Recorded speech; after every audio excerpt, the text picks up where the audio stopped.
Are you familiar with an Israeli study that had 2.5 million patients and found that the vaccinated group was actually 7 times more likely to get infected with COVID than the people who had gotten COVID naturally?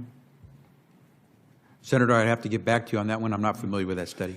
Well, you think you might want to be if you're going to travel the country insulting the millions of Americans, including NBA star Jonathan Isaac, who have had COVID, recovered, look at a study with 2.5 million people and say, well, you know what, it looks like my immunity is as good as a vaccine or not, and in a free country, maybe I ought to be able to make that decision. Instead, you've chosen to travel the country calling people like Jonathan Isaac and others, myself included, flat earthers. We find that very insulting, goes against the science. Are you a doctor or a medical doctor? I've worked over 30 years on health policy. You're not a medical doctor. Do you have a science degree? And yet you travel the country calling people flat earthers who have had COVID, looked at studies of millions of people, and made their own personal decision that their immunity they naturally acquired is sufficient. But you presume somehow to tell over 100 million Americans who have survived COVID that we have no right to determine our own medical care. You alone are on high, and you've made these decisions, a lawyer with no scientific background, no medical degree. This is an arrogance coupled with an authoritarianism that is unseemly and un-American. You, sir, are the one ignoring the science. The vast preponderance of scientific studies, dozens and dozens, show robust, long-lasting immunity after COVID infection. Quit lying to people about naturally acquired immunity. Quit lording it over people, acting as if these people are deplorable and unwashed. Try persuasion instead of government cudgels. Try humility instead of arrogance. Try freedom instead of coercion. But most of all, try understanding that there's no more basic medical right than deciding what we inject into our bodies. Today, after hearing that millions of people in a study show without a doubt that there's a great deal of immunity from getting it naturally, do you want to apologize to the 100 million Americans who suffered through COVID, survived, have immunity, and yet you want to hold them down and vaccinate them? Do you want to apologize for calling those people flat earthers?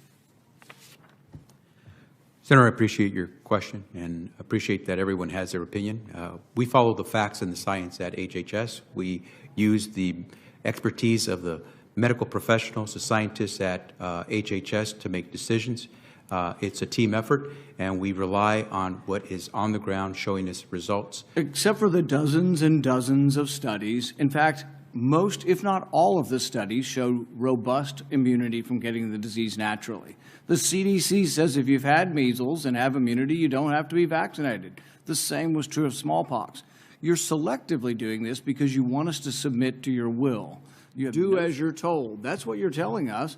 You want to mandate this on all of us. You're going to tell us if I have 100 employees, you're going to put me out of business with a $700,000 fine if I don't obey what you think is a science. Don't you understand that it's presumptuous for you to be in charge of all the science? Have you ever heard of a second opinion? I can't go to my doctor and ask my doctor's opinion. I mean, this is incredibly arrogant, combined with this authoritarian nature that you think, well, we'll just tell all of America to do what I say, and they better, or we'll fine them, or put them in jail, or not let them go to school, or not let them travel. The science is against you on this. The science is clear. Naturally acquired immunity is as good as a vaccine. The Israel study actually showing it better.